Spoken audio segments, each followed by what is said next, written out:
Que alegria de viver! Estamos aqui em mais um Domingo Desperto. O melhor programa que você pode ter para começar sua semana, terminar seu final de semana incrível em que você descansou, relaxou, se conectou com você, né? Fez algo para você curtir com a sua família. Agora a gente está encerrando o domingo e você vai começar a sua semana agora já espiritualizada, não é? Que vai ser muito legal. Hoje a gente trouxe um amigo querido nosso aqui, que é o Ale Hering. Seja muito bem-vindo nesse nosso domingão aqui. Muito obrigado, Ale. Estou muito feliz por estar aqui. É uma honra. Um sonho também realizando, conhecendo aqui o espaço. Estou bem feliz. Muito obrigado. Então vamos lá, a gente vai bater um papo leve aqui nesse nosso domingão. Bora. Conta um pouco quem é você, só para a gente introduzir essa Legal. ideia. Primeiro eu vou falar de profissão para fazer acho que um pouquinho mais sentido. Uhum. Eu sou formado em Ciências Sociais na USP e fiz arqueologia. Trabalho com isso é o que me dá o sustento. Tenho uma empresa de arqueologia, sou arqueólogo há 22 anos. Trabalho com isso no país todo. Licenciamento ambiental, basicamente é isso. Antes disso, muito antes disso, desde muito pequeno, minha família percebeu algum nível de mediunidade em mim. O pessoal estuda isso há muito tempo. A minha avó é do mesmo meio que o Marluz foi criado. Minha avó mais velha que ele, mas do mesmo meio, tinham amigos em comuns. Eles falam do Thomas e outras pessoas, né? Minha avó também era conhecida deles. E eu desde pequeno ia para lá, né? Isso era no Rio de Janeiro, então eu ia para lá e fui tendo contato. Quando eu era pequeno, eu não lembro muito bem quando, eu via cores nas pessoas. Sobre as pessoas eu via cores, mas não aura. Nos órgãos eu via cores. E uma vez ela me levou para um amigo ver o que era, e ele também era clarividente, e ele disse que eu estava vendo como se fosse a aura, né, dos órgãos das pessoas e se estava bem ou não. Ali já tinha algum indício de trabalho com cura, algo nesse sentido. E aí eu fui sendo criado nesse meio, né, não vi mais, essa parte sumiu, eu não vejo mais hoje essas cores, né. Mas quando eu tinha uns 13, 14 anos, eu tive a minha primeira viagem astral. Eu falo viagem astral, tem projeção astral. E foi bem impactante, assim, é daquela que sai do corpo e se vê no teto, e aí você não sabe direito o que está acontecendo, você está meio achando que você morreu, mas você sabe que você não morreu, porque você está vendo seu corpo ali, está com plena consciência, e elas foram ampliando. Mas nessa época, eu acho que assim, todos nós, a gente tem toda... Bom, a gente acredita em outras vidas, então tem toda uma história. Eu acho que até uns 20 anos, o pessoal fala antes, mas eu acho que até uns 20 anos, a gente está um pouco resolvendo essas situações. E para mim era muito intenso.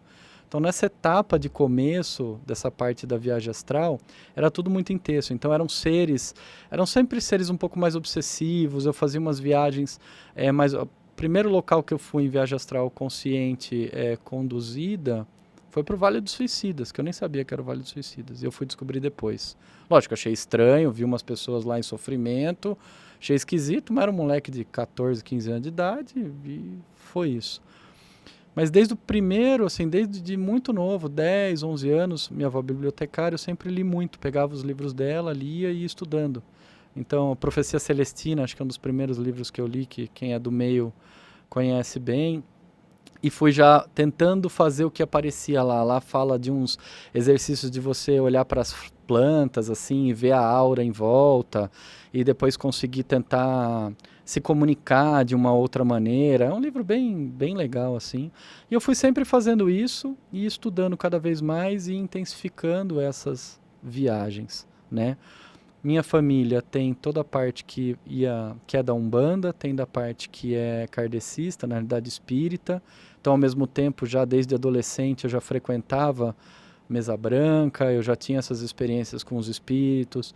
Então, para mim, é muito usual e comum alguém incorporar um espírito e a gente conversar.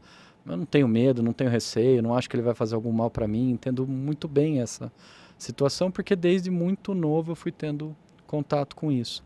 E sempre me chamou muito. Quando eu tinha uns 22 anos, por aí, aconteceu um negócio na minha vida e eu fui procurar o que era o Reiki para tentar me ajudar. Conheci o Reiki.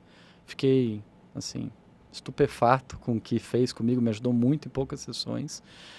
E comecei a querer tentar fazer algo parecido. E aí eu não consegui ir para a linha do Reiki, não sei porquê, nunca dava certo o curso, mas eu descobri a terapia prânica. E aí, descobrindo a terapia prânica, eu comecei a perceber que eu tinha dom de cura. Então eu comecei primeiro fazendo comigo, depois com os amigos, depois com os parentes, depois trabalhando de voluntário e realmente realizando curas, né? Tipo, nesse princípio de conexão com os guias, sempre orientado, com os mentores. E isso só vai intensificando. Só que nesse mesmo momento eu também estou na faculdade, fazendo arqueologia, então ocorre em paralelo esse desenvolvimento da parte mediúnica e os estudos mais aprofundados, junto com a arqueologia, ocorre em paralelo. A diferença é que no ano 2000, 2002, se hoje a gente está falando de coisas que as pessoas ainda acham muito novas, naquela época então eu achei que eu não ia conseguir, sei lá, emplacar, me sustentar de alguma maneira, ainda era muito novo, que eu não tinha dinheiro para montar uma clínica, não tinha um espaço para trabalhar. Jundiaí, Reiki, o pessoal conhecia, terapia prânica, hoje em dia as pessoas mal sabem ainda o que é, mesmo já tendo décadas, né, em cima. Então eu resolvi continuar na arqueologia, seguir na arqueologia. A partir do momento que nunca deixei de estudar, sou aluno do Marcelo Cotrim, que já veio aqui algumas vezes, é um querido. Fiquei acho que 10, 12 anos com o Marcelo estudando, fiz praticamente todos os cursos, sempre lendo os livros e praticando, né? Às vezes mais próximo, às vezes mais distante. Nessa mesma época da terapia prânica, eu conheci a Ayahuasca, então desde 2001 eu comecei a consagrar a Ayahuasca no Santo Daime, foi onde eu comecei, por uma experiência bem interessante. Antes de conhecer a Ayahuasca, eu já estava na faculdade, na USP, e eu tinha um amigo que gostava das plantas de poder. Tudo que era planta de poder diferente. Tem um livro que chama Planta de los Deuses, né? Que é bem legal, e tem todas as referências das plantas.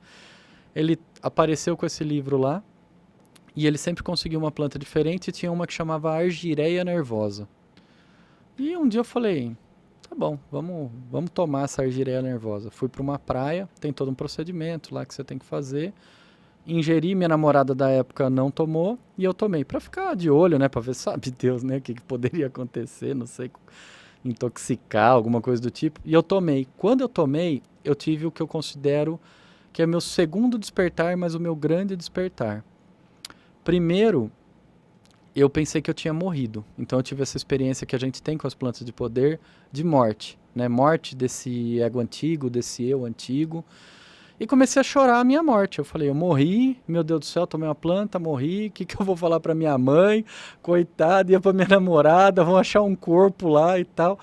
E aí eu entrei dentro da barraca para chorar a minha morte, só que eu estava vivo, né? Mas ainda sem essa percepção. E essa namorada entrou junto e falou assim, olha, eu não tomei, né? E eu não morri, eu tô aqui, então você não morreu. Aí eu, sabe, a consciência parece que encaixou onde tinha que encaixar. Falei, nossa, eu não morri. Falei, então eu vou experienciar. E aí veio uma voz, que é a minha voz, que eu entendo que é o meu eu superior. Na época eu já conhecia o que era eu superior, eu já estava estudando, eu trouxe até um livrinho que trata um pouco disso depois de dica. E eu entendi que eu estava tendo um contato com o meu eu superior. E o meu eu superior começou a explicar para mim o que estava acontecendo. Isso eu acho que é legal falar para as pessoas de você primeiro se entregar ao processo, se é isso que você quer, e depois você conseguir fazer perguntas corretas. Então eu perguntava, mas por que agora? Por que isso está acontecendo? Eu programei isso ou não? Sabe, eu já tinha, como eu já conversava com os espíritos antes, eu fiquei conversando com essa minha outra consciência, e ela explicou, olha, você tem todo um histórico com plantas, né? Então depois eu fui descobrir que eu já fui xamã em muitas vidas e que eu tenho guias, né, ligados a essas linhas de diversas etnias, diversos grupos e tal. A Cíntia vê comigo, a Suzy vê comigo, todo mundo sempre vê um índio atrás de mim e todas essas coisas. E aí a voz, lá isso em 2001, né, a voz falava assim para mim, ó, você teve muitas experiências nesse sentido, então você programou que nessa vida seria interessante que a sua primeiro despertar maior fosse dessa forma. Então eu já tinha uns 10 anos de experiência de viagem astral e tive essa grande experiência. Mas experiência assim, ó, de imersão com o todo, de compreensão por horas e horas e horas. E o que eu achei interessante, além de tudo isso, é que quando eu ia relatar para amigos meus que tinham tido a mesma experiência com plantas de poder ou com alguma droga alucinógena, O cara explicava um pouco desse desprendimento de consciência, mas não era tão amplo, não trazia tanta informação, não era tão profundo. Então eu fui entendendo que tinha estados e estágios de consciência que eram possíveis ser atingidos. E aí eu fui atrás para saber onde eu poderia fazer isso de novo. E aí eu descobri a Ayahuasca e comecei a frequentar a Ayahuasca no Santo Daime. E com isso eu segui. E aí eu frequentei por alguns anos, parei e sempre tive esse contato próximo e sempre segui estudando.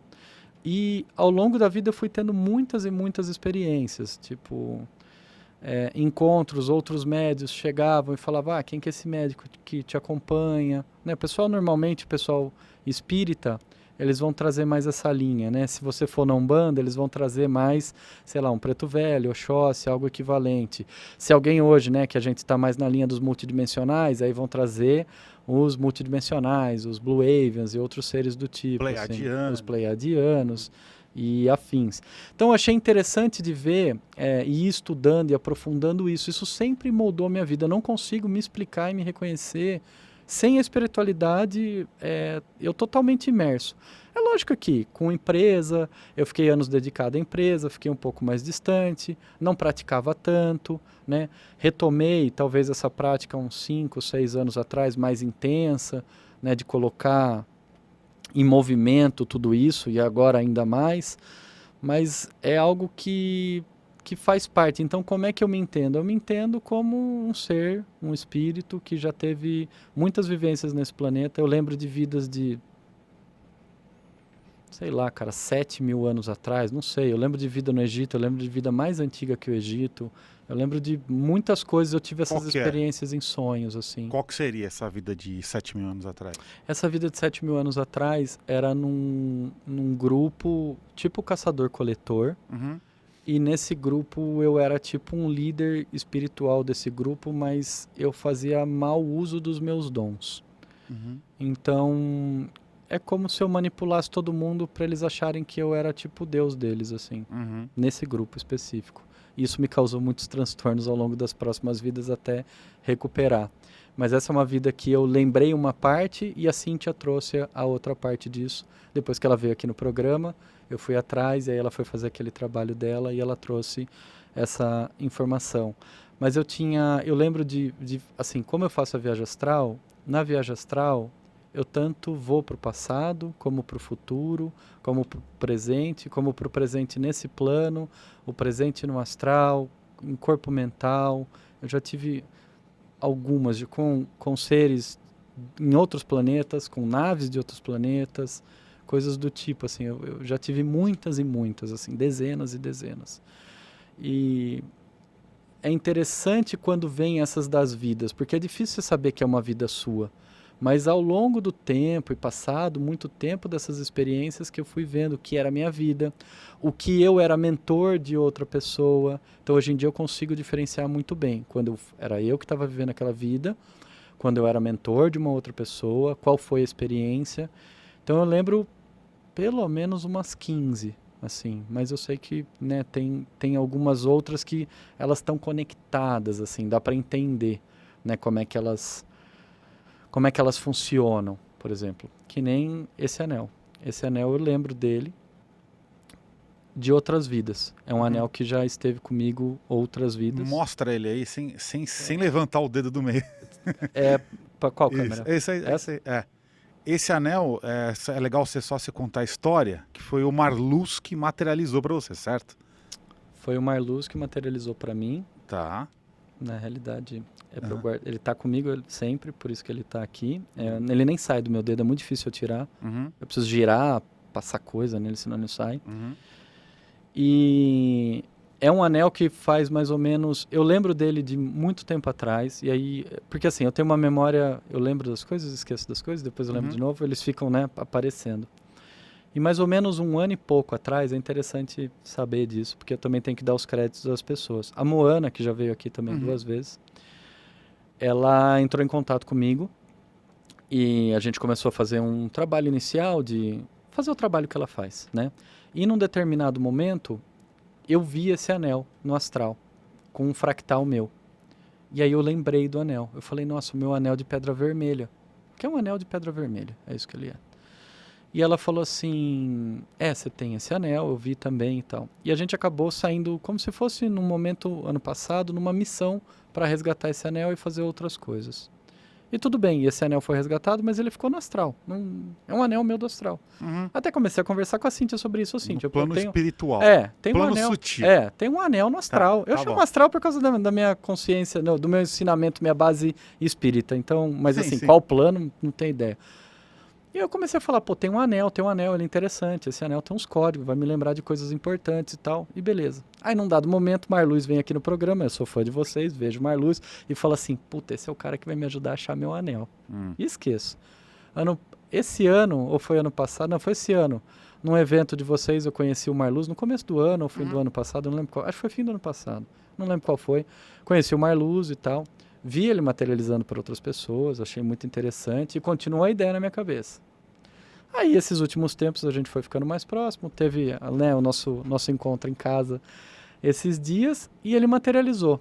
Quando ele materializou, na hora, lógico, além de você ficar meio impressionado, né, mas na hora, eu falei, nossa, você trouxe meu anel, cara, da Pedra Vermelha. Você trouxe meu anel. E assim, o que é interessante, né, além de, o jeito dele e tal, o estilo, algo que eu gosto e tudo mais, ele tem informações nele. Então, por baixo dele também tem coisas, tem letras e tem informação. E a hora que você vai estudar, tudo que eu carrego comigo, ele tem alguma história, não é alegoria, tudo tem um porquê. Esse outro anel também tem uma pedra que não risca, não machuca, não estraga. Uma coisa é a base do anel, outra coisa é a pedra, que nem é a mesma coisa. Aqui é uma coisa a base do anel, outra é a pedra, são diferentes. Então, ao longo da vida, com essa coisa também de arqueólogo e tudo mais, eu fui encontrando as coisas. E eu estou muito feliz que esse anel apareceu, ainda mais nesse momento, e nesse momento de mudança. É um símbolo, eu compreendo dessa forma, que é um símbolo, que é importante, foi importante em outras vidas, e talvez tenha até significado outras coisas em outras vidas, coisas às vezes mais densas, coisas que a gente poderia fazer que não eram legais e coisas do tipo, mas que hoje, já com um propósito totalmente diferente, desperto numa outra linha, né, na linha da luz, do bem, eu acredito que ele vem para lembrar desses dons, sabe, assim, que a gente acaba esquecendo nesses tantos de encarnações que a gente tem, sabe? Então... Legal, não, é uma história bem bacana, bem curiosa, porque então você tinha um anel no plano astral, em que você via durante as suas projeções, desdobramentos, né, ou para quem quiser interpretar como sonhos, também pode ser, sim. A linguagem pode usar o que você quiser, então você tinha essas percepções, né, fora do corpo, com esse anel que você literalmente tinha, e aí o Marluz conseguiu trazer pro plano físico, que é onde a gente está aqui na realidade, mas vocês estão vendo só uma imagem na TV, mas sim. Assim, tá aqui, fisicamente tá aqui. Né? Então veio de lá para cá, de outro plano, e o Marluz trouxe. Vamos falar rapidamente sobre isso. Como é que você entende que se dá essa materialização do Marluz? Olha, eu não sei se é do Marluz, mas eu penso sobre materializações. E eu sou um cientista também, né? Então, sim, tudo cientista. Eu sou muito crítico. Eu acredito em muitas coisas. Sim, eu acredito em vida extraterrestre, multidimensionais, nos espíritos, converso, escuto tudo, mas tudo que é experiência minha. Você fala alguma coisa para mim, eu respeito, escuto, mas eu vou esperar eu também ter minha experiência para ver a veracidade. Eu sempre vi, né, a dona Ederlazil, por exemplo, do algodão e outras coisas, né? Como eu falo, minha família vem dessa linha. Então, a gente já viu, tem retratos, por exemplo, de espíritos, né, com ectoplasma materializados, que a gente já teve contato. Um ou outro objeto, por exemplo, do Sai Baba. Então, eu sempre fui pensando um pouco sobre isso. E aí, agora com esse anel, o que eu entendo? Que nós temos, como se fosse na apometria, né? A apometria considera que nós temos 7 corpos, assim como os egípcios. E nesses corpos, informações são guardadas, muitas vezes de outras vidas, que são informações que estão ali. Então, tem formas de pensamento, informações e várias outras coisas. Esses símbolos de poder, tá? Essas peças, esses objetos, que são muito importantes a nós, eles estão no nosso campo. E existem pessoas que, além de perceber, por exemplo, eu tenho uma sensibilidade com a mão muito grande, então eu consigo sentir no campo de qualquer pessoa o que tem no campo, com a técnica da mão. Mas eu não consigo definir para você, é que depois aparece na minha tela mental, se é um objeto ou não. Mas é o máximo que eu vou falar. Ale, tem alguma coisa no seu segundo corpo, ela é meio azul e tem um formato de um cachorrinho, sei lá, vou falar para você.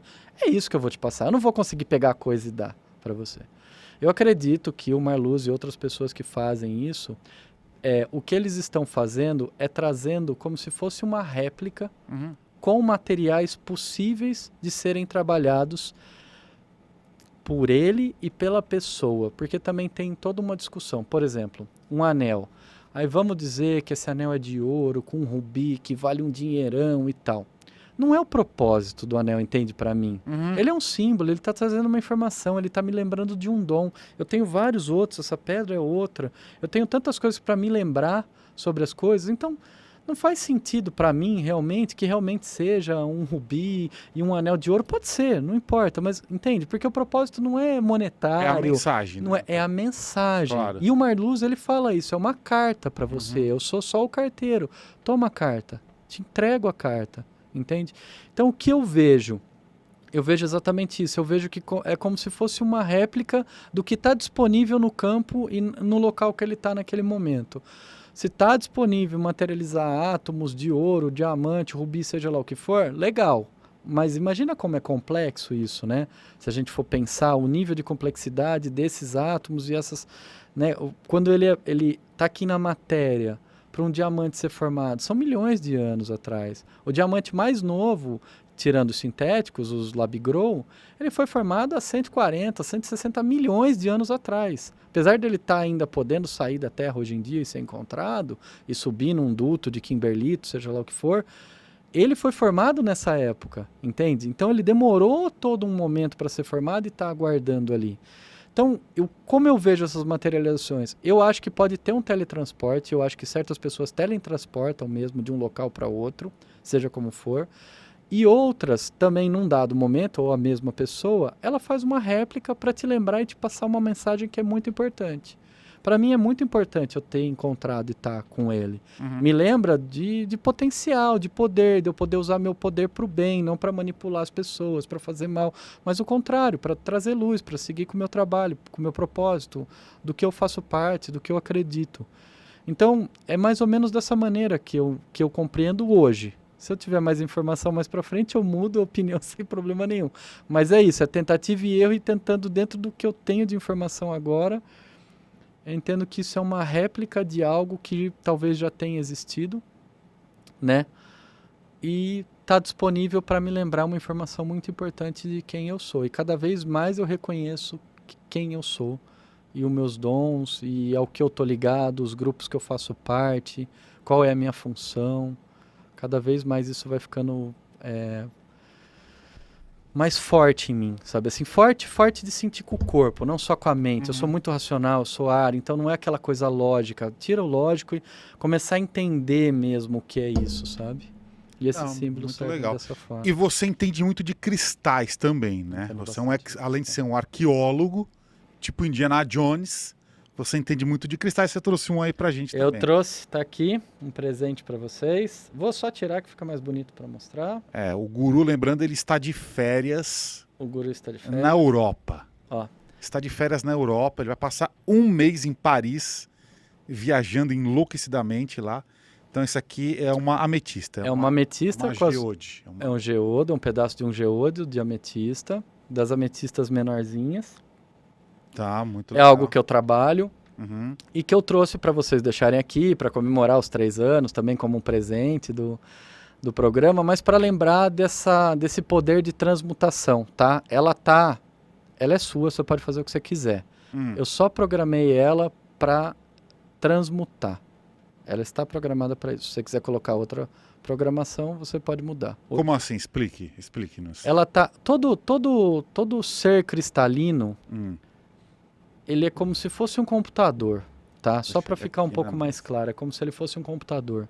Tá. E é possível, através da mente, você dar comando para esse ser. Na verdade, é possível dar comando para tudo. Dar comando para qualquer objeto de qualquer coisa. Mas os cristalinos, eles recebem melhor e quem tem isso mais trabalhado, consegue fazer isso de uma maneira melhor. Então, as pedras para mim, além de eu ter pedras, né, trabalhar com pedras para outras coisas, outros fins, eu iniciei e continuo com pedras para poder, para limpeza, para trabalho, para essas coisas. Então, sempre que eu vou presentear alguém, ou eu pergunto para o que a pessoa quer e posso fazer o comando, ou ensino ela a fazer o comando, ou no caso aqui que eu coloquei para o ambiente, eu falei, acho que vai ser interessante trabalhar com transmutação das energias. Então, lembrando de Saint-Germain, eu lembrei na hora de Saint-Germain e falei, quero que trabalhe dessa maneira, com esse raio violeta para transmutação, para sempre estar ajudando, né, trocar. É lógico que de vez em quando, essa não pode pôr no sol, tá? Porque ela muda de cor, a ametista não é bom pôr no sol, porque se ficar muito quente ela pode mudar de cor, perder um pouco a cor. Ela vai para qual cor? Ela começa a ficar branca. Ela pode ir pro branco, transparente. mas a tendência é ela ir pro amarelo, se a cor é 350 graus num forno, ela vai pro amarelo, que ela vira um citrino. Tá. Esse é um princípio dela.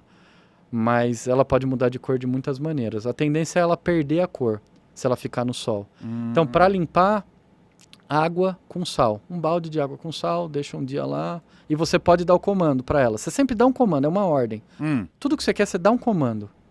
Eu quero agora que você se limpe. Você vai passar as 24 horas limpando. É isso. É isso que você faz. É isso que eu faço e é isso que a maior parte das técnicas que tem por aí fazem. Você aprende a dar um comando. Por exemplo, eu trabalho com Theta Healing também. Você vai para o 7º plano e você dá uma ordem para o Criador. É lógico que não é a gente que manda, é com respeito, mas você fala, é comandado. Você fala isso, sabe? Para que aquilo fique fixo. É aquela ideia do quântico, que enquanto você é dos elétrons, enquanto você não está vendo, eles estão aleatórios. A hora que você começa a observar, tem um padrão estabelecido. Para tudo é assim. Então, os processos cristalinos, os cristais, tudo, as pedras, você pode dar esses comandos. Então, eu trouxe outras pedras também que são interessantes. Você viu lá em casa? Tem algumas aqui. Vamos ver aí. Ó. Ah, tá. São as lodolitas, né? Lodolitas. Que são os quartzos xamânicos, né? Eu trouxe só para o pessoal... Quartzo xamânico? Xamânico. Quartzo xamânico. O nome dele é quartzo xamânico ou quartzo paisagem. Ele parece um pedaço de vidro, assim, talvez. Parece. E ele tem essas coisinhas dentro, marronzinha. Na verdade, ele tem uma... É que ele tá polido aqui, é isso? Ele tá rolado, que a gente fala. Ah, rolado. Ele foi cortado e ele vai dentro de um balde com um pouco de pó de polimento e um outro cascalho e ele fica girando, que é para tirar as arestas e não cortar ninguém. Tá vendo? Só que essas pedras, elas são muito especiais, porque esses minerais que tem dentro delas, eles têm forma. Então, você foi lá em casa, você sabe, eu tenho lá uma caixa e eu peço para a pessoa escolher a pedra dela, ou senão a pessoa pede que eu escolha dela. E quando eu vou escolher, eu olho dentro da pedra para ver o que tem. E dentro de cada uma tem alguma coisa. Tem um serzinho, tem um mentor, tem um cubo, tem um triângulo, tem algo ali de primeiro olhar já tem, sabe? Que é algo que está identificado. Mas essa pedra é interessante porque, por exemplo, se você olhar para essa ametista, dificilmente você vai ver muita outra coisa além do que você já está vendo agora. Na lodolita, não. Como tem esse efeito do reflexo, como tem essa percepção, e até por isso que ela é chamada. Ela é uma pedra para meditar, ela é uma pedra que ajuda a viagem astral, é uma pedra que te traz profundidade, é uma pedra de cura profunda, de traumas profundos. Por exemplo, o trabalho que você faz em relação, né, ao medo, é uma pedra excelente para isso. Porque, sabe, os princípios dela estão associados. No Brasil não se utiliza muito lodolita, quase ninguém conhece lodolita. Nos Estados Unidos, se você escrever lodolite ou Shaman Quartz, você vai ver a quantidade de propriedades e a quantidade de trabalho que é possível fazer com uma lodolita. Então, também são trabalhos, por exemplo, quando a gente faz ritual de ayahuasca em casa, normalmente eu dou uma pedra dessa para cada um, se a pessoa já não tiver, para ajudar na ancoragem, sabe? Para ajudar no assentamento, é uma pedra que aterra, uma pedra boa para carregar, ela descarrega. Então, se você está carregado, ela absorve, tanto que ela poca, ela quebra direto, sabe assim? Ela tem as coisas que acontecem com ela também, como com os outros quartos. E tudo bem, pocô é aquilo, devolve na natureza e tá tudo bem. Por que ela chama de quartzo xamânico? Cara, ela chama de quartzo xamânico porque na América do Norte, e eu não vou conseguir falar as etnias corretas, porque são algumas, utilizam ela para leitura mesmo e para informações. Tipo os Apaches. Tipo, mas não é esse grupo, mas eu acho que é Pueblo e Lakota, essa galera assim. Mas eu não tenho etnia certinha de cabeça para falar para você. Mas sempre foi muito utilizado, mais do que o quartzo transparente até. Porque ela é uma pedra que, quando você tem essa sensibilidade, ela te traz informações, ela conversa com você. Não que os outros também não possam, tá? Porque às vezes as pessoas ficam assim, mas eu faço isso com a ametista, eu faço isso com o citrino. Tá, tudo bem, sabe? Não é uma competição. É algo que esse tem uma propriedade mais específica. Se você quer meditar, esse vai te ajudar. Se você quer fazer viagem astral, vai te auxiliar. Se você quer alguma informação, conseguir ler algo dentro de uma pedra, é muito mais fácil ler numa lodolita do que num quartzo, que eu também tenho, totalmente transparente. É muito mais fácil, sabe? Dá licença um pouquinho, eu vou pegar. O que mais? Tá legal aqui. A gente falar de cristal é sempre... É legal, né? Eu trouxe isso aqui, a minha primeira empresa foi de cristais, de quartzo, e esse é um instrumento de cura de trabalho. Esse é um bastão de cristal puro, não é vidro, tá? O pessoal fala por aí, cristal. O cristal da Swarovski é um vidro, tá, gente? É de excelente qualidade, mas ele não é natural, ele é produzido. Isso aqui é um cristal, que era um tubo desse tamanho, um Lemurian, desse tamanho assim, pesava 2 quilos, e dele eu dei para um amigo lapidário, que a gente fez trabalhou algum tempo junto, e ele fez essas facetas e esse ponto, e aqui atrás é boleado. Esse é um cristal específico que a gente utiliza na terapia prânica com cristais.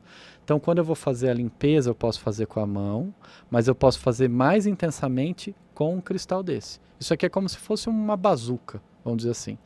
Quanto mais puro e cristalino, melhor funciona a energia dentro dele. Não quer dizer que um cristal que está todo craquelado, cheio de trincas e tal, não funcione. Funciona, mas é aquilo. Quanto mais puro e perfeito, maior a potência e a intensidade.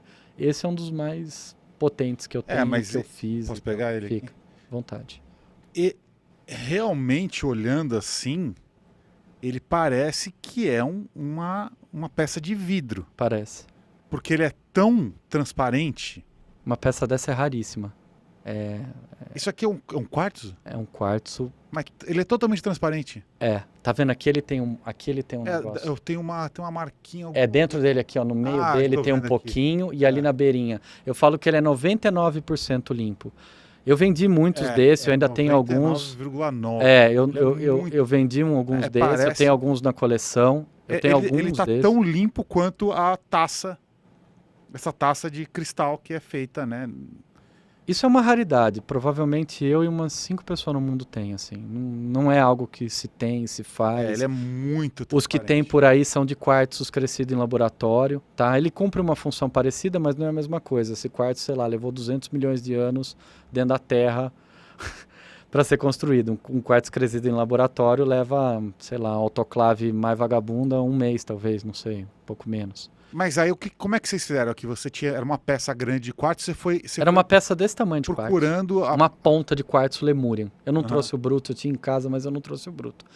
Uma outra vez eu trago. Desse tamanho. Lemurian é o nome? Lemurian. Os quartzos, assim, quem estuda quartzo profundamente, tem as definições de cada pedra, tem para o que ela serve. Existe toda uma ciência, tá? Cristaloterapia e outras, né? Tem alguns amigos que fazem, tem excelentes pessoas por aí. Eu não me atenho tanto a isso, tá? Eu me atenho, como eu tenho o dom de perceber e me comunicar com a pedra, então é isso. Eu sei o nome de alguns quartzos, de algumas formações, porque eu também aprendi assim, mas eu não fico me atendo. Mas esse é um Lemurian. O que é um quartzo Lemurian? O pessoal fala que é da época dos lemurianos e que tem informação lemuriana, tá? Eu peguei um desse, consegui descobrir, procurei muito, fui numa mina, comprei tudo que tinha lá na mina de puro, 100% limpo, passei uns anos comprando e lapidei para fazer um instrumento de cura para mim.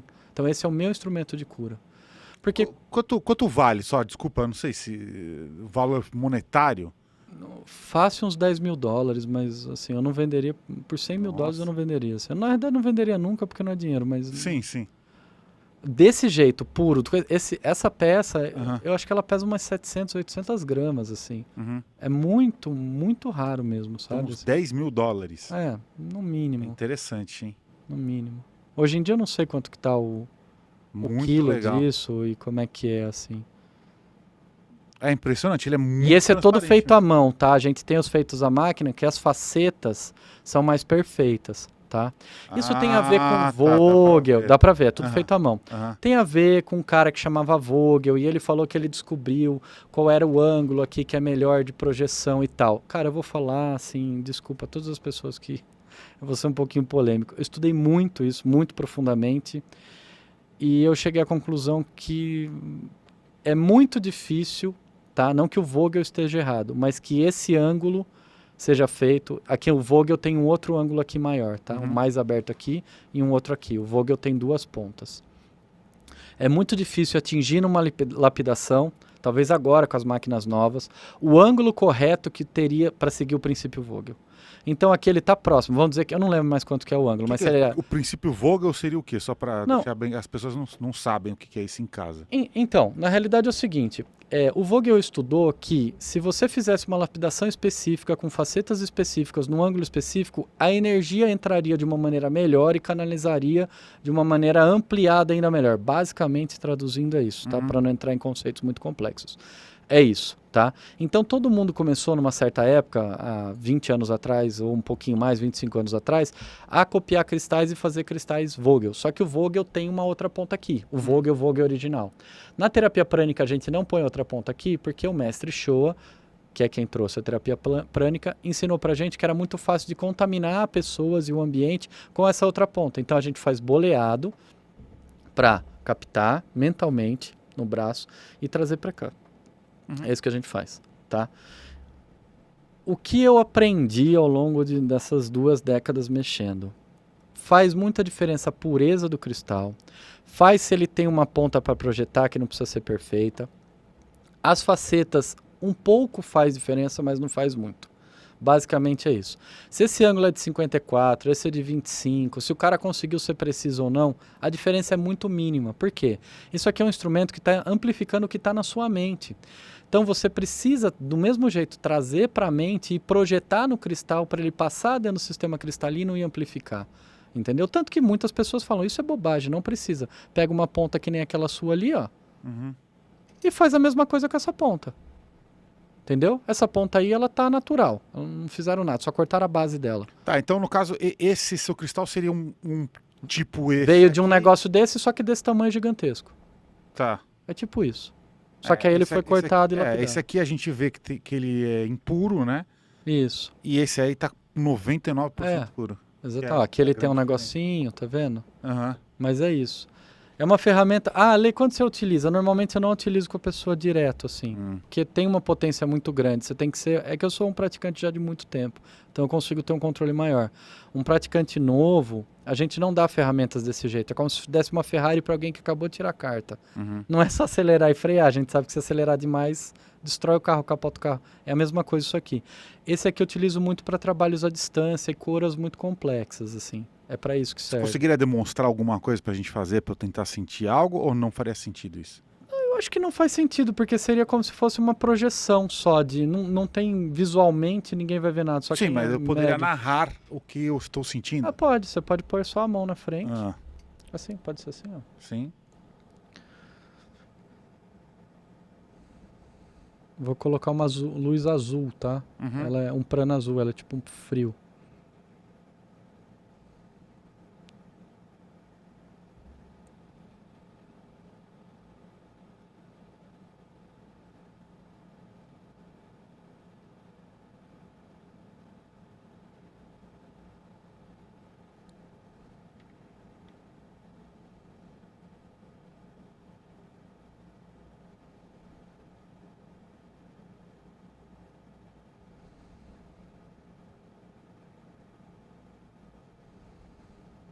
O que é para você estar sentindo? Uma coceguinha, um formigamento, alguma coisinha assim?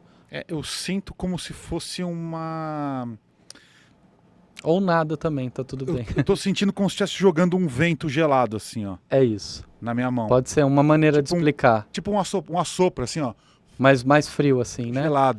É, bem na ponta dele. O prana azul, ele serve na terapia prânica, tá? Uhum. Então sempre para ter as bases, porque senão depois a gente fica uma discussão complexa.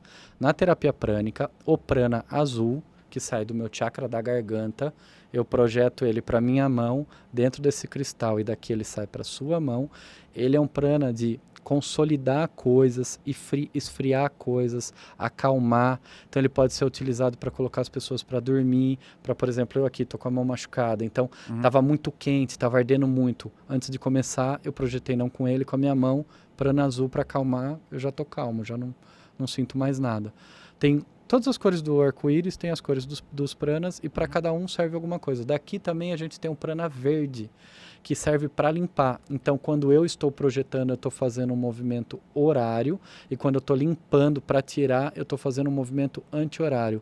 Normalmente, eu estou projetando prana verde para limpar primeiro o ambiente, o local, para depois... É tudo mental hoje em dia, tá? Mas se eu posso jogar álcool aqui, limpar, eu posso tirar essa energia e jogar num balde com água com sal, ou imaginar uma fogueira verde. O meu é tudo mental pela prática, só por isso. Porque senão ia estar cheio de coisa aqui para me facilitar. Então eu faço essa limpeza e jogo nesse fogo verde. Ele transmuta essa energia. Depois que está limpo, se não tem muita coisa a fazer como aqui na minha mão, eu só quero acalmar, então eu vou pôr um prana azul. Se fosse para fechar uma ferida que cortou, seria um prana amarelo, por exemplo. Então, para cada parte do corpo, você pode usar alguns pranas. Normalmente azul, verde, azul e violeta elétrico, você pode usar praticamente no corpo inteiro. Os mais intensos, como laranja, amarelo, vermelho, normalmente você não usa do chakra do coração para cima. Você usa do coração para baixo. Isso dentro da terapia prânica, tá? Em outras terapias funciona de outras maneiras. Eu sei outras técnicas que isso não faz sentido. Então é mais ou menos isso. Só que isso aí que você sentiu aqui, a pessoa lá no Japão, se eu fizer, ela é para sentir a mesma coisa. Ela pode não sentir. Isso tem a ver com a sensibilidade, tem a ver com muitas coisas. Mas normalmente a pessoa sente. Normalmente a pessoa sente. O objetivo não é esse, ela sentiu ou não. O objetivo é facilitar a cura, porque a cura não sou eu que estou fazendo nunca, né? E eu hoje em dia eu compreendo até de uma outra forma, nem os mentores muitas vezes. Eu estudei bastante essa questão de cura, eu entendo que a gente tem uma capacidade de estar num estado de consciência diferente, se conectar nesse estado de consciência, e esse estado de consciência meu conectar no seu. Então, Ale, como você acha que Jesus curava? Eu acho que Jesus curava, ele era o Cristo desperto, e ele despertava o Cristo em outra pessoa, e esse Cristo da outra pessoa curava. Ele chegava e falava assim, você esqueceu que você é Cristo, mentalmente. E a pessoa falava, é verdade, tem esse princípio aqui em mim, e curava. Não necessariamente que ele tivesse que fazer algo ou que ele não pudesse, tá? Acho que sim, pode ser a energia dele. Mas, por exemplo, na terapia prânica, todo ensinamento e no reiki, todos esses de cura, não é para você usar a sua energia. Você capta a energia do universo, que nem aqui eu projetando energia, eu não estou mandando a minha, eu estou captando o prana azul que tem no ar. É isso que eu estou projetando. Eu posso pegar de qualquer outra coisa, mas é disso que eu estou projetando. Entendeu? Então tem essas questões, né, de como pode ser feito e tal. E o cristal, né, que a gente começou a falar dele, ele é fantástico para isso. Ele pode ser programado, ele pode te ajudar a dormir, ele pode te ajudar a curar, ele pode te ajudar a lembrar.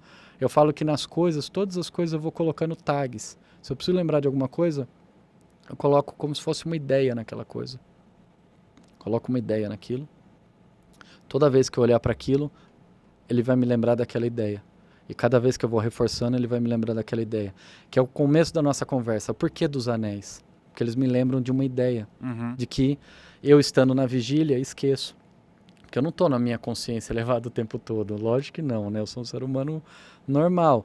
Então, várias vezes eu estou na vigília, eu estou no dia a dia e tal. Quando eu olho, eu lembro. Falo, ó, mas esse aqui é para me lembrar de uma coisa específica. Esse aqui de outra. Entende? Então é mais para isso. Não que eu dependa, não depende de nada, não preciso usar nada. Isso aqui também não preciso usar, não preciso usar nada, não preciso de nada. Mas eu acho que se a gente está num mundo que os símbolos são importantes, os artefatos, e eu sou arqueólogo e eu sei a importância dos artefatos, afinal dá para você falar um pouquinho de uma sociedade por um artefato, por que não utilizar isso comigo, né? Isso é um pouco do que o xamanismo ensina, isso é um pouco do que a magia ensina. Então eu caminhei por todos e continuo caminhando por todos esses mundos, da magia, do xamanismo, do conhecimento mais profundo, né, das terapias mais profundas, as terapias psicológicas, não sou psicólogo, mas as terapias junguianas, transpessoais e terapias desse tipo. Eu meio que mesclo tudo no trabalho que eu faço. A ideia é essa. O elemento que eu precisar, você vai em casa, o elemento que eu precisar, você viu lá em casa como é que é. Eu vou ter uma ferramenta para me auxiliar, entende? Mas eu posso não ter nenhuma e atravessar a rua e alguém precisar de ajuda e vir pedir minha ajuda e eu fazer uma técnica com ele lá na rua sem eu estar carregando nada comigo. Eu gosto disso, sabe? Da gente poder ser esse canivete suíço, assim, sabe? Claro. De poder viver em vários mundos, ambientes, trocar, aprender, né? Tô o tempo todo, eu me coloco como aluno o tempo todo, assim. Sempre, assim, eu sempre tô... Alguém tá me ensinando, eu tô aprendendo alguma coisa. Lógico que eu sou teimoso, lógico que várias vezes eu discordo, lógico que eu tenho um senso crítico, eu tenho muita informação, então eu tenho muita bagagem, às vezes eu posso até me perder um pouco nessas discussões, né, da crítica, mas também estou aprendendo, né, estou lembrando como é que é a coisa, né, e estou aberto a tudo, frequento qualquer religião, vou em qualquer lugar, sabe assim, porque eu me sinto seguro. Você não tem medo de entrar na casa mal assombrada? Eu não tenho medo nenhum. Você vai no cemitério, eu falo, eu adoro morto. Eu converso com os Exu, tem um monte. Então, sabe, a minha vida é permeada disso desde criança, então não dá para eu falar. É lógico que se aparece um bichão muito feio, me dá medo. Se eu tenho um sonho muito apavorante, me dá medo. Se eu trombo um íncubus ou um súcubus no sonho, com aquela cara horrível que eles têm, com aqueles dentes, aquela boca enorme, aquele negócio vampiresco, eu fico com medo no primeiro momento, mas depois eu já me lembro. Eu já me lembro quem eu sou, aonde eu estou, quem que está comigo, qual grupo que eu faço parte. Então, é isso, assim. Esse aqui eu vou só pôr de volta aqui, tá? Pode guardar aí, Porque... seu cristal super valioso. Essa bolsinha aí, você improvisou ela? Eu fiz ela, mandei tá. fazer. Era a marca que a gente tinha, chama Padme Crystals. Que era a primeira empresa que eu tive. Tem até uns videozinhos ainda de alguns cristais na internet aí. Tá, e aí, então, você é um grande estudioso dos cristais, né? Entende muito bem. E também um aficionado por OVNIs e aliens. Também. E aí você mora na região onde você mora. A gente vai mostrar para vocês daqui a pouco um vídeo. Explica um pouco lá, porque você tem avistamentos constantes ali. Inclusive, até no dia que eu fui lá também, a gente conseguiu ver uns 2 ou 3 ali que passavam, vermelhos, inclusive. Vermelho. Iguais os que a gente vai mostrar aqui no vídeo agora, né? Daqui a pouco. Então, só explica um pouco esse contexto para as pessoas entenderem. Desde pequeno, eu tenho uma coisa que eu falo que eu sou ET. Não sei, nasci uma criança aqui esquisita que falava que era ET. Tá? Não me acho arcturiano, pleiadiano e não tenho nada contra, mas não me vejo assim. Me vejo terráqueo, tô com esse corpo aqui e hoje eu sou terráqueo. Né? Outra vida fui outra coisa. Mas eu via isso e queria sempre ter conexão.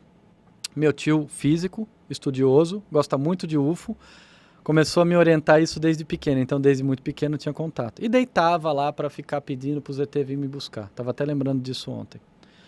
E desde jovem eu vejo coisas no céu. Vejo, aparece para mim luz que pisca, luz que voa, luz verde, luz vermelha, luz que anda, luz que faz aqueles movimentos totalmente esquisitos. E assim foi indo. Mudei para esse lugar em Jundiaí, na Serra do Japi, é muito ampla. A Serra do Japi é uma serra toda de cristais e quartzito. Então ela tem uma energia, uma potência muito grande, quem vai para lá sabe, cheia de água. É uma serra de cristais. É uma serra de cristais, exatamente. Tanto que ela ainda é preservada hoje porque é muito difícil uma árvore ou algo ficar muito tempo ali, porque a raiz não consegue penetrar profundo. Porque tem o cristal. Então ela já foi toda desmatada, mas ela já foi toda reflorestada novamente. E a formação geológica dela impede que grandes árvores fiquem por muito tempo. Então muitas monoculturas não conseguiram firmar ali, tanto café, cana, tentaram, mas não firmou. E é um local esse local que eu mudei, é um local que eu considero totalmente sagrado. Tanto que eu considero lá a minha casa, eu falo que lá é o santuário da Mãe Divina. A minha sala eu considero esse espaço, santuário da Mãe Divina. Por experiências que eu tive com a ayahuasca, por informações e pela percepção. Lá é um lugar que desde que eu comecei, faz 2 anos e pouco que eu tô lá, eu via luzes estranhas, né? Mas aí é muito alto, 950 metros, cheio de aeroporto, né? Aqui no nosso entorno, Guarulhos, Viracopos e Congonhas e tal. Então eu comecei a ver que tinha muito helicóptero, que tinha muito avião, mas começaram a aparecer coisas estranhas. Esse não é o vídeo que eu trouxe hoje, mas tem lá no meu Insta, tem um vídeo que tem 2 pontos que aparecem do nada, 2 luzes, que é uma área que eu cheguei à conclusão que está em cima da Bandeirantes, indo para Jundiaí, perto do Frango Assado. É uma área que até não pega internet, é uma área que é mais alta, a conexão ela é difícil, é um trajeto que tem até o Frango Assado, de muita mata. Sobre essa área eu vi 2 luzes e ficou intenso e elas apareceram, achei interessante porque elas apareceram no horário que a Cristina Cairo falava que aparecia, né? Que eu acho que às 7h30, 8, 9 e pouco. Eu lembro que depois eu fui ver, era bem o horário. E elas apareceram a primeira vez às 6h30, se eu não estou enganado, e depois a segunda vez às 9h30. E eu consegui gravar, essa que está aqui agora, e eu falei, olha só. Aí eu fui atrás do caseiro e perguntei pro caseiro. Falei, viu, César, vocês veem luz aqui? Tem alguma coisa diferente? Ele falou, cara, eu moro aqui não sei quantos anos, eu já vi muita luz aqui perto para cima da sua casa. Tinha umas luzes que piscavam que nem LED, em época que nem existia LED. Sabe, ele tem todo um conto lá que ele foi no mato e encontrou uma luz e tinha um tatu no meio da história, toda uma questão. Falei, que interessante. E eu comecei a prestar mais atenção e a gente começou a ver. Uma vez a gente estava em casa, reunido, não sei se o vídeo está com áudio aí, mas vocês vão escutar que é uma festa que está tendo em casa, a gente está na fogueira conversando, como outro dia que a gente estava, e de repente aparece essa luz vermelha, né? Stephanie fala para mim, olha, tem uma luz ali, o que é? Na hora que eu olho, eu falo assim, esse é OVNI. Porque é uma luz completamente diferente do avião. Quem sabe, né, aquilo. Se você já viu muitas vezes, e eu já estava lá há 1 ano, então eu já sabia muito bem as luzes que tinham no céu, eu olhei e falei, esse é OVNI. Eu tenho uma Nikon P900 em casa, aquela que tem uma lente bem... Eu trouxe ela, peguei ela, no meio do churrasco, levei ela com tripé, tentei focar, não consegui focar no tripé, tirei do tripé e foquei. Foquei para tirar foto. A hora que eu foquei era um círculo vermelho com 6 formas hexaédricas de 6 lados dentro dele. Então tinha um círculo que compunha como se fosse uma flor da vida dentro dele. Só que não era uma flor da vida, mas da flor da vida dá para você fazer essa ligação. Tinha 6 hexaedros. Eu assustei na hora. Eu falei, cara, que é isso? Tipo, um negócio... Meu cérebro não compreendeu. Aí eu falei, eu preciso filmar, porque uma foto ninguém vai acreditar. Aí eu apertei na câmera o botão de filmar. Quando você aperta o botão de filmar, a lente volta e ela fica esperando você abrir de novo. A hora que eu fui buscar, porque ele já estava longe, eu calculo que ele estava uns 20 quilômetros da minha casa, mas não tenho ideia. Eu calculo pelos morros e dava para ver que ele estava atrás do morro mais visível, que está uns 20 quilômetros da minha casa. Quando eu fui puxar na lente de novo, já não era mais um hexaedro, né, esse círculo e tal. Era uma bola vermelha que ficava soltando umas coisinhas de fogo, que parecia. Parecia uma bola de fogo e ficava soltando umas coisinhas. Só que essas coisinhas não caíam pro chão, elas sumiam no espaço. E eu consegui filmar isso, que é o que tem no vídeo. Ou seja, tem lá uma esfera. Pode pôr, vamos lá. Vai narrando então aí.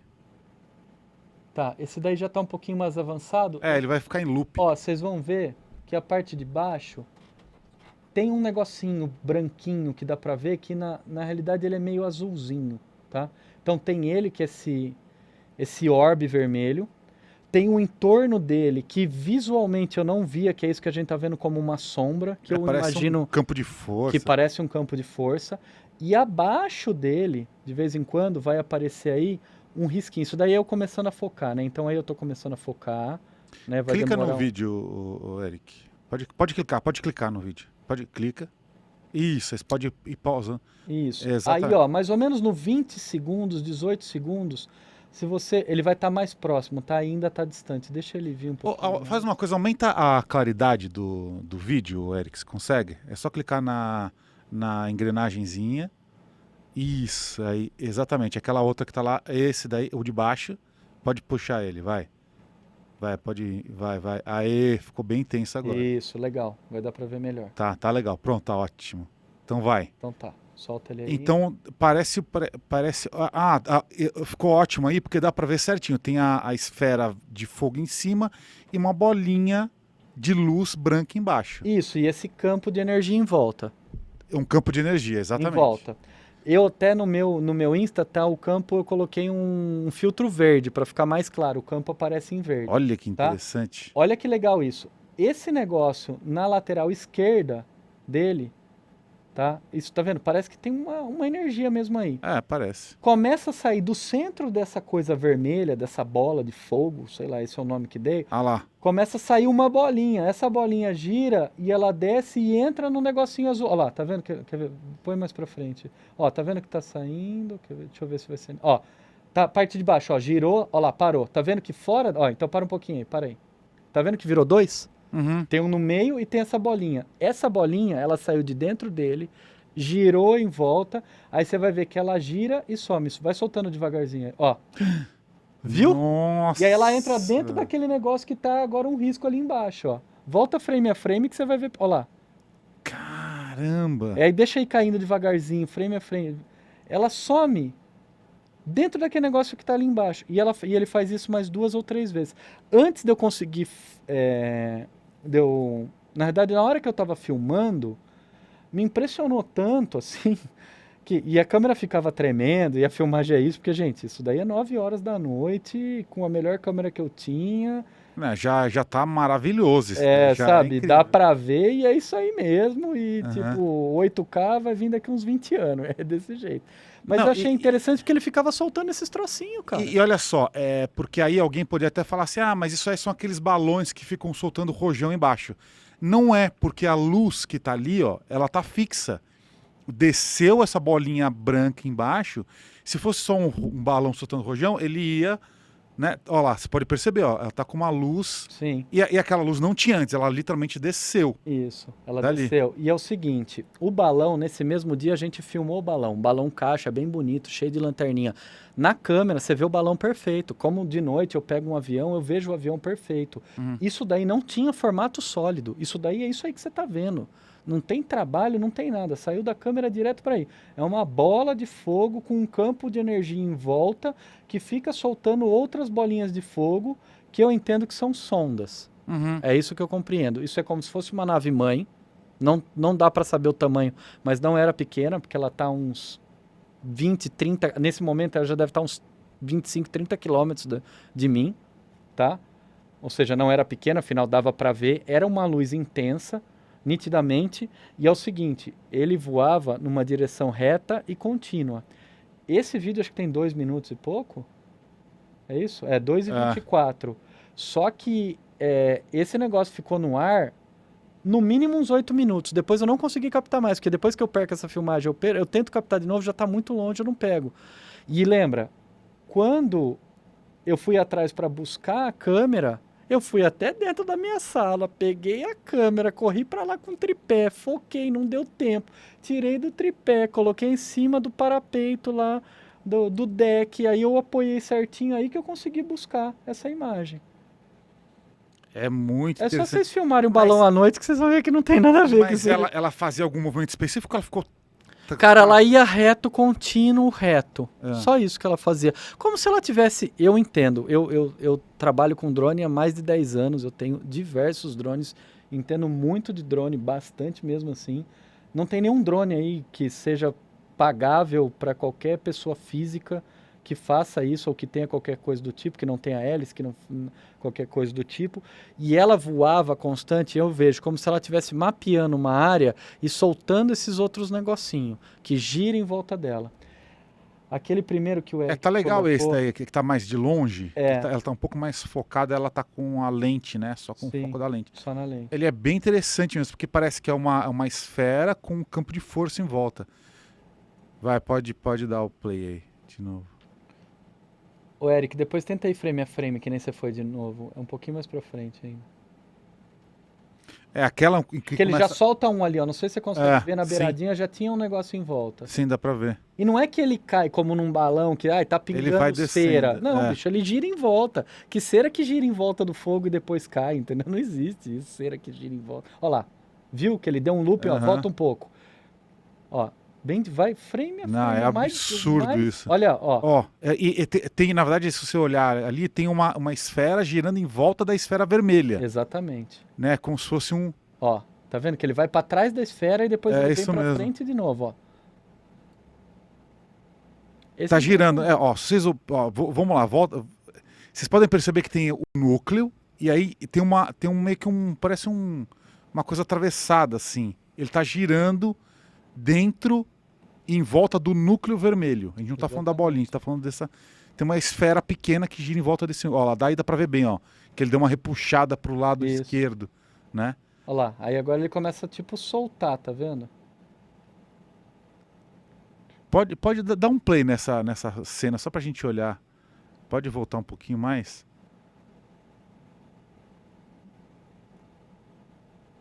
Ele já soltou, acho que tem que voltar um pouquinho. Ali, isso. Foi um belo registro, hein, que você fez. Parabéns, hein, Ale? Esse foi legal, cara. Você fez um belíssimo registro. E é muito diferente. Tem umas coisas na internet parecidas. Eu vi uns 2, 3 parecidos. Mas ele não tá assim tão próximo, sabe? O foco não ficou tão bom. Olha lá. Aí, tá aí dá pra ver perfeitamente essa esfera interna que tá circundando esse núcleo, assim. É como se fosse um átomo. Tipo, não é? E parecia, na hora veio essa imagem pra mim de tipo um átomo.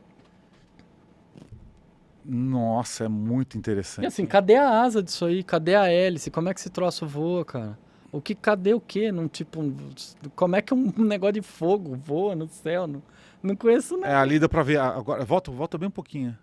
Deu pra ver onde sai exatamente, sai uma esfera e ela desce. Ela desce. Ela meio que gira no núcleo, depois ela desce. E aí o que é interessante é o seguinte, quando você pega essa imagem, que eu fiquei obcecado, óbvio com isso, que eu sou obcecado nas coisas já naturalmente, isso aí eu fiquei muito.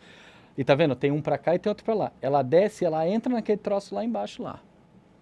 Eu não sei o que é aquilo que tem ali embaixo, mas ela entra. Ela não passa dali daquele ponto e cai. Ela entra ali naquele negócio ali. O que é aquilo? Isso é um portal. Isso é, sei lá, não tem ideia do que seja, sabe assim? E só lembrando que essa câmera que você usou uma câmera boa que tem um zoom bom também. Muito. Você só não tava Acho que é 2000. né? Só não tava com o tripé. Você meio que apoiou num beiral de madeira. Apoiei no beiral de madeira e assim, como é muito longe, quando você tá na câmera no maior zoom, treme mesmo. Até quando eu vou tirar foto da lua, é difícil fazer um vídeo da lua fixo sem tripé, né? Mas tripé, cara, não dá certo com ufologia, eu já percebi isso, assim, é muito difícil. Na hora que você vai buscar o tripé, o objeto some. Bem isso, assim, ou vai buscar, ou você tá lá com o tripé, brigando com o tripé e não... É melhor filmar, né, do jeito que dá e... Quem achar legal acha, quem não achar tá tudo bem também. Caramba, é interessante. Belíssima imagem que você captou, hein? Parabéns aqui legal. Pro nosso Domingo Desperto, para as pessoas ficarem mais perplexas. E aí lá em casa aparecem essas coisas. Bom, não é em casa, né? Eu tô vendo de casa. Por quê? Porque eu tô a 950 metros de altura, no meio do mato. Praticamente, você vê, não tenho vizinho. Tô num lugar muito escuro, beneficiado. Com isso, olho muito bem o céu. Devo ter uns 200 graus de céu lá para ver à vontade. A gente perde muito pouco do céu. E aparece muita coisa. Aparece estrela que não é estrela. Então ela tá lá parada como uma estrela. De repente ela se movimenta e some. Pode deixar o play aí para as pessoas verem em casa. Tá bem interessante, dá pra ver esse núcleo, olha lá. É isso aí, dá pra ver um núcleo, uma esfera. Eu acho que lá pra frente ele solta mais uma vez um outro trocinho desse aí também. Pode deixar. Nossa, é bem interessante, hein? Parabéns por esse registro aí. Agora é tentar registrar de novo. A câmera fica lá na sala, né? Apareceu qualquer coisa, eu corro pegar a câmera e... Então, é Serra do Japi, que é uma montanha de cristais. Montanha de cristais, de quartzo e quartzito. E qual é a relação que você acha que existe entre aliens e cristais, ou OVNIs, esses avistamentos e cristais? Eu acredito que os cristais são seres vivos, com milhões de anos, e que eles guardam informações de épocas, do início das coisas. E aonde esses seres, que já estão aí para mim há milhares de anos, milhões de anos no mínimo, né? Eles vêm acessar como um banco de dados e também utilizam isso para as suas comunicações. Quando a gente vai estudar um cristal a fundo, tudo que é eletrônico tem um cristal dentro. É verdade. Seja um cristal bruto, tanto que Cristalina, que é em Goiás, é a região, a gente vê aí no Instagram agora falando direto, que mais tem cristais no mundo, uma das regiões que mais foi exploradas e sustentou, se eu não estou enganado, até a década de 30 ou 40, o mundo inteiro com cristal.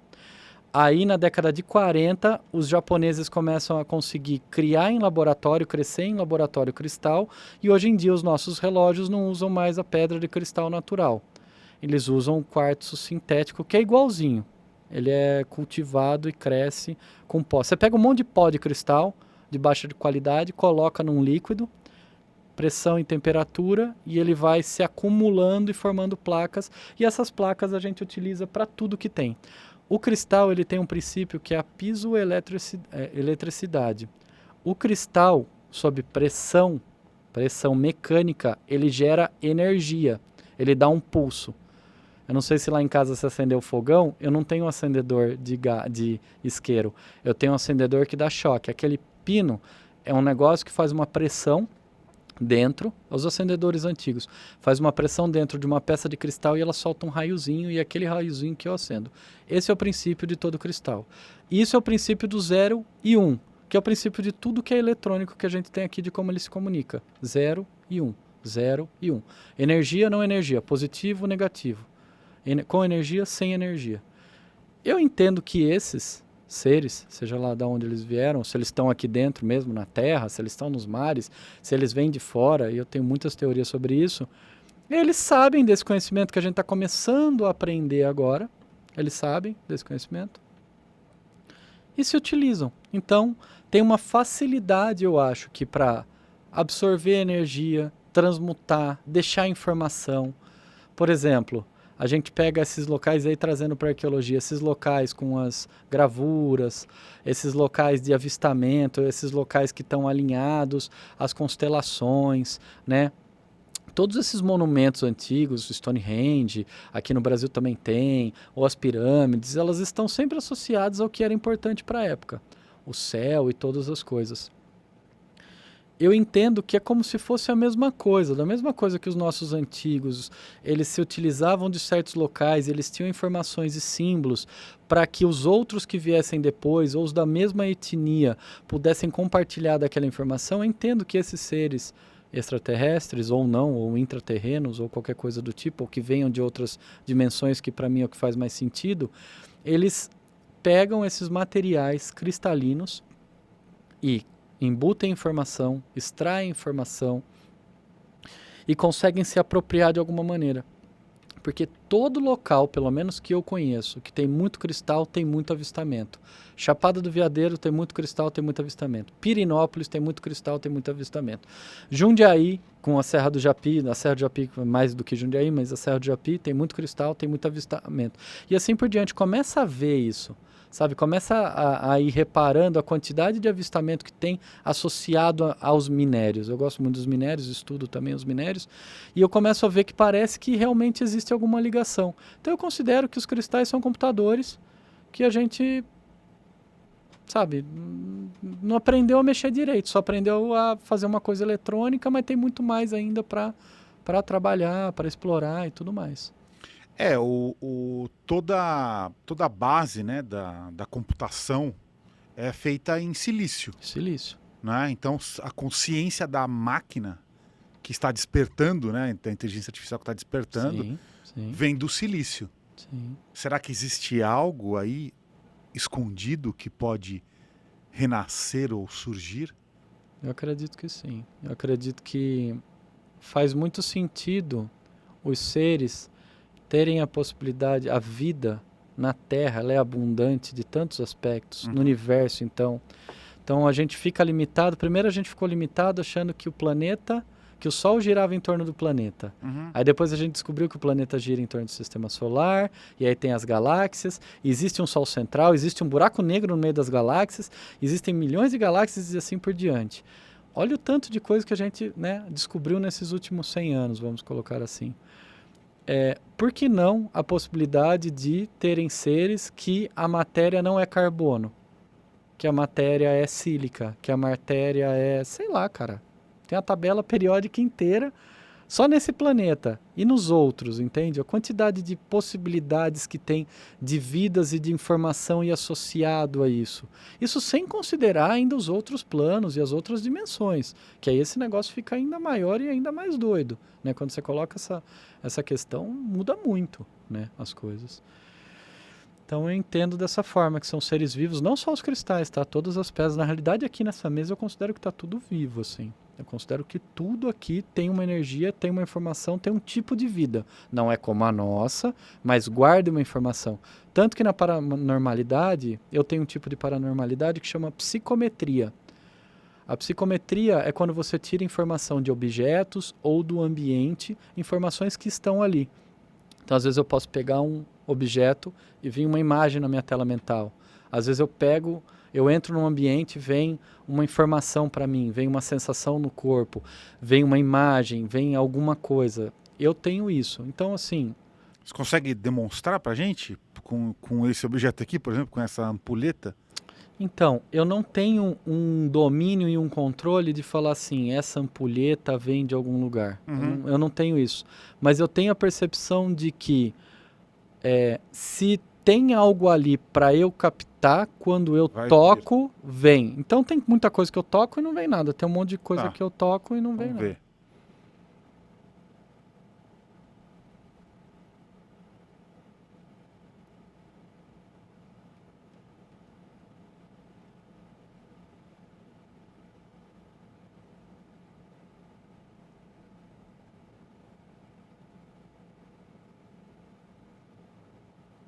É interessante, porque para mim vem uma sensação e ela vem uma sensação de ansiedade nessa ampulheta. Uhum. Ela vem uma sensação... Faz sentido. Ela vem uma sensação de ansiedade e ela vem uma sensação também de aterramento, de algo como se fosse um marco, um ponto, sabe? Uma estrutura. Uhum. Para mim, isso aqui, ele tem uma função muito maior do que só marcar o tempo. Ele tem uma função de ser um marco, que eu vou explicar de uma maneira que talvez faça sentido. Na Umbanda, quando as entidades vêm, elas fazem um desenho no chão, né? Um ponto. Aquilo ali, eu entendo, explicam de várias maneiras. Eu entendo que é como se fosse uma marca de GPS de latitude e longitude para aquela entidade saber e se fixar naquele local em algum momento. Isso aqui, para mim, tem a mesma função. Ela tem uma função de fixar, aterrar uma... Não é nenhuma energia, vamos dizer assim... Ancorar. Ancorar é uma boa palavra, e é como se ela ajudasse a estabelecer um tempo único. Vamos dizer assim, você está aqui na entrevista. É um tempo único. Você está medindo, eu não sei nem quantos minutos tem aqui, 5 minutos, 15, não tenho ideia. Ela tem uma função de te passar essa informação óbvia, racional, beleza. Mas ela também tem uma função de ajudar no tempo, de ajudar a marcar esse tempo. Entende? De estruturar, de criar, vamos dizer assim, uma bolha nesse local. É isso que veio para mim, assim, e eu não sei. Para mim não vem assim, essa informação era da sua tataravó, e ela... Normalmente não vem essas coisas para mim. Vem umas coisas assim, tipo, mais assim, de como pode ser utilizado, ou para que serviu, mais utilitário, até porque eu acho que minha mente é muito utilitária, até como arqueólogo e tal. Eu tiro a parte do arqueólogo e depois eu vou seguindo, sabe assim? É uma pena que não tem nenhuma marca nessa ampulheta pra gente saber de onde ela veio. Mas ela é mais que uma ampulheta só de marcar tempo, assim. Ela... Nada, nenhuma marcação. Ela não tem, né? Nada. É curioso, eu queria saber a história dessa ampulheta aqui. Não veio. Mas nada ela marca meia hora. Meia hora, legal. Meia hora, essa ampulheta aqui. Legal. Isso que na verdade a gente ganhou de presente, essa ampulheta. Então, isso que você tem, você até escreveu o livro do tempo, né? Eu ainda não vi seu livro, depois eu vou Escrevi, é o querer livro do ver. tempo. Eu sou desde menino, eu sou fixado que eu falaria, você fez o que eu disse que eu ia fazer um dia e não vou fazer, você fez. Eu falava que eu ia escrever um compêndio sobre o tempo, porque o tempo para mim, assim, é uma coisa que tem tantas maneiras de observar. Isso aqui meio que é isso mesmo, é um compêndio sobre o tempo Que mesmo. legal, cara. Tem, Que legal. eu coloquei tudo que tem aqui, todos os estudos que eu fiz sobre o entendimento do tempo pela ciência, pela história, pelas diversas religiões, pelas filosofias. Coloquei todas as minhas interpretações, né, de como o tempo afeta a nossa vida, afetou nossa história, nosso entendimento do que é espiritualidade. Então, assim, para mim o tempo ele explica, ele responde tudo. Perfeito. Né? O todo é o tempo, né? O melhor, tudo que só existe só passou a existir depois que o tempo passa a existir, né? O universo ele passa a contar quando, né? O Big Bang, ele passa a contar a partir do momento em que passa a existir tempo no universo. Sim. Né? Antes o tempo não existia, era imutável, né? E os buracos negros distorcem o tempo, enfim. E tem muitas maneiras de contar o tempo e perceber o tempo, né? O Krishnamurti tem um livro sobre o tempo. Eu não sei se você chegou a ler esse livro. Eu vi algumas coisas. É bem legal, cara. Esse era um dos que... Porque eu também fui para essa linha da filosofia para tentar compreender um pouco mais. É algo que me fascina, porque eu concordo com você. O tempo pode sim te escravizar, mas ele também pode te libertar, né? Tem muitas maneiras de como a gente é educado com o tempo. Então, por exemplo, né, já veio a Vânia Temporini aqui, né, especialista no calendário da paz. Eu também, na mesma época que eu despertei para ayahuasca e tudo mais, eu comecei a estudar o calendário da paz. Foi muito tempo do movimento, isso desde 2001. E era algo que me fascinava, até porque os maias também me fascinam, e é da onde vem inspirado, os astecas e toda essa coisa. E eu achava muito, e os outros grupos indígenas, de não considerar mais a linearidade do tempo, mas ele como um espiral e também como cíclico. E esses retornos, e os retornos dos deuses e tal. Então eu falava assim, nossa, mas é uma maneira muito diferente de compreender o tempo. Quando você mede o tempo por 13 luas, entende? Ao invés dos sóis, né? Quando você conta o tempo em função das estações, quando você considera o tempo em função das experiências que você está tendo, ele tem uma variação. A gente pode estar aqui há quase 1h30, talvez, e ter passado pra gente meia hora. A gente pode estar aqui 1h30 e tá sendo chato pra caramba e parece que faz 5 horas que a gente está falando. É a sua também percepção sobre o tempo e o seu entendimento. E isso, para mim, é libertador ou aprisionador. Isso define experiência humana. Tem pessoas que passaram por traumas e elas ficam fixadas naquele trauma uma vida inteira. Com 80 anos, a pessoa está fixada num trauma de 5 anos de idade. E o tempo para ela, exatamente. E o tempo para ela, como é que você vai definir tempo em relação ao trauma? Tá, para a vida dela, ela sabe que ela era criança, ficou adulta e envelheceu. Mas e o trauma? Quando ela está revivendo aquele trauma, é quase que o mesmo momento sendo repetido inúmeras vezes, em looping. Como é que você coloca o tempo quando você coloca essa percepção psicológica do tempo, né? Ou a percepção corporal do tempo, porque também tem a percepção corporal. Essas coisas são muito, muito interessantes para mim. Eu acho que ajudam demais nesse processo da terapêutica e da troca, né? Que você vem fazendo, e é algo que eu também gosto de trabalhar a profundidade disso e acessar essas coisas. E o tempo, para mim, é importantíssimo nisso. Num ritual com plantas de poder, esquece o tempo, não tem tempo. Você acha que você está 10 horas, passou 1 hora, às vezes você acha que você está 1 hora, passou 6 horas que você está lá. É uma experiência totalmente adversa. Tem um capítulo aqui só disso, que é o tempo nos sonhos, né, no sonho mesmo onírico, e o tempo na projeção astral. Que legal. Né? Porque assim, eu tive uma projeção astral em que, de uma cirurgia que eu fiz, eu já contei várias vezes isso, mas foram 8 horas, mas assim, a sensação que eu tinha é que eu tinha ficado semanas. Olha que incrível. Quando eu voltei, eu falei, meu Deus, quanto tempo já se passou, já é outra terra, outro planeta, já mudou tudo. Não, você acabou de acordar da cirurgia. Mas eu fiquei muito tempo fora. Eu fiquei no espaço, né? Foram semanas, dias que eu fiquei longe. Tá tudo bem, fica calmo, relaxa. É interessante você falar disso, porque eu tive isso, não com operação, mas viagem astral, de que eu saía e eu via o tempo mudar e passaram-se 3 dias e eu tinha dormido 20 minutos só. É isso mesmo. Porque uma das técnicas muito boas de projeção é você dorme o seu sono, acorda umas 3, 4 horas da manhã, umas 2 horas antes de você ter que levantar, levanta, faz algo, toma água, escova o dente, sei lá.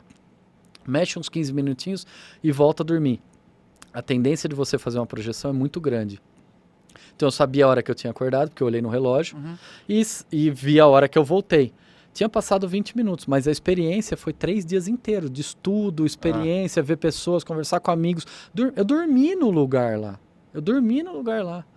E eu já tive esses sonhos Inception, né? Sonho dentro de sonho, dentro de sonho, dentro de sonho. Eu já tive alguns desses, assim, né? E viagem astral nesse sentido. O tempo nesses planos, né? Não dá, cara. Fica até se você não consegue nem explicar, né? A quantidade de coisa que você fez no tempo em relação à Terra. Eu acho que quanto mais sutil, mais rápido passa o tempo. Quanto mais sutil, ou seja, a vibração mais alta, mais rápido passa o tempo. Em relação ao nosso aqui da Terra. Essa é uma percepção que eu tenho de algumas experiências para passado e para futuro também. Eu vejo que isso acontece.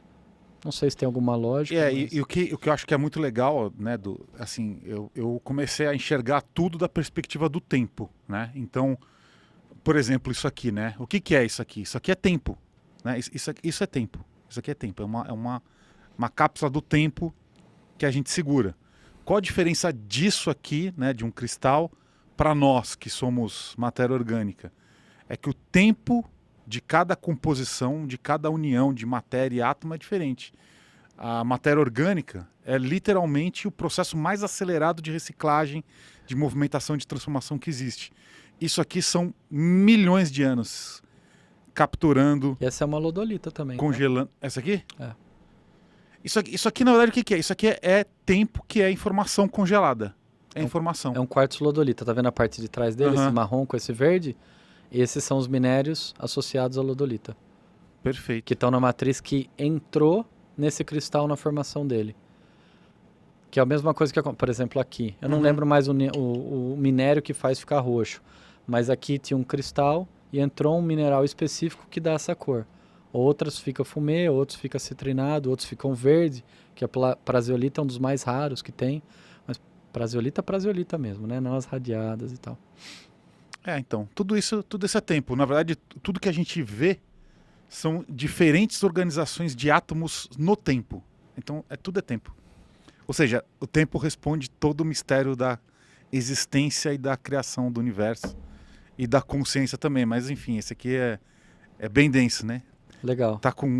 Tem 460 páginas e tem capítulos que ficaram de fora ainda por cima desse livro aqui. É o volume 2, E já ficou grosso demais. Enfim, é isso. Foi o que a gente conseguiu compilar. Que legal. A tempo aqui, esse aqui. Enfim, foi um papo maravilhoso. Gostei muito que você veio aqui no nosso programa. Gostei muito também. Se quiser, então, deixa as suas redes sociais, os seus contatos, ou o que você tem feito. Se alguém estiver querendo fazer uma escavação arqueológica aí no quintal, como é que faz?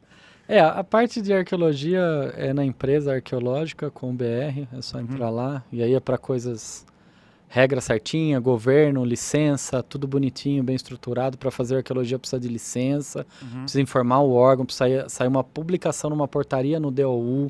É algo bem sério, bem complexo, mas a gente sabe fazer tudo. Ou seja, a burocracia é a arqueologia. Exatamente. Mas é importante, ajuda a preservar, funciona. São feitos mais de 2.000 projetos ano aqui no Brasil, pelas empresas de arqueologia e arqueólogos. São descobertos sítios e mais sítios, cidades e mais cidades que a gente não conhecia. É lógico que não são cidades de pedra, essas coisas que a gente vê em outros locais, é um pouco diferente a formação, mas é muito legal e a pesquisa é muito séria. Tem a Sociedade de Arqueologia Brasileira, a gente tem outras coisas também, né? Sociedades hoje em dia de empresas para ajudar a regular tudo isso. O que eu faço além da arqueologia, que é o que o meu ganha-pão e sustenta, eu sou terapeuta. Hoje em dia eu me coloco como terapeuta integrativo, porque como eu trabalho muitas técnicas e tenho muitas formações, minhas 2 últimas formações agora é de psicanalista junguiano e transpessoal. Então são os 2 TCCs que eu entrego até fevereiro agora do próximo ano. Já estou atendendo, né, com essas 2. E o que eu acho que é interessante que eu posso ajudar é a pessoa conseguir atingir o potencial dela. Esse potencial que a gente vê nos outros, você é uma pessoa que eu sei que também consegue ver nas pessoas, e que ela ainda não viu. E também as dores, às vezes a pessoa está nessa, né, na parte escura, né, do momento da vida dela, está vivendo uma sombra, está num momento difícil e tal. Então eu acho que as terapias, elas têm muitas técnicas, muitas formas, lógico, sempre separado, não é uma mistureba, apesar de eu conhecer muitas técnicas, Theta Healing, o Reiki, as terapias, a terapia prânica, a radiestesia e várias outras coisas, eu não misturo. Eu vejo qual é a necessidade, a gente vai conversar, isso vai sendo colocado aos poucos, mas com base de muita conversa, entendimento, proposta e troca, né, com o cliente. Então é o que eu faço hoje em dia, que eu acho que é o que faz diferença. A minha rede social, @ale.ering, é Instagram. Lá é pessoal, é trabalho, é tudo, fica mais fácil para mim, porque, né, eu tenho outros trabalhos, eu não dou conta de ter uma rede separada. E se tiver dúvida, só quiser conversar, sabe? Qualquer coisa, perguntar. Eu não cobro para responder, não é nada disso. Lá tem meu telefone, meu WhatsApp, pode mandar mensagem. Eu gosto de conversar, eu gosto que as pessoas venham falar comigo. Às vezes a gente tá nas feiras, né, ajudando, conversando. Eu gosto de conversar, eu quero fazer amigo. É isso. E muito obrigado pela oportunidade de estar aí. Eu estou muito feliz. Um sonho realizado. Primeira vez que eu vi vocês, eu tinha certeza que um dia eu ia vir para cá e demorou só uns 2 anos e pouquinho. Então tá bom demais. É o amadurecimento, né? É o Interno amadurecimento. da alma. Muito É legal. tempo. É isso. É o Perfeito. tempo que define tudo. Então foi isso aí. Então tivemos um episódio incrível aqui no Domingão. Aliens e cristais aqui. A gente falou bastante coisa, foi muito divertido. Foi muito legal. Muito feliz que o Ale veio aqui. Semana que vem a gente volta com a nossa programação. A gente vai ter vários episódios ao vivo aqui e inéditos, tá bom? Fiquem ligados aí na agenda, tá? Então é isso aí. O Paranormal não para nunca. A gente continua. Nunca se esqueça que o amor nos conecta. Até a próxima.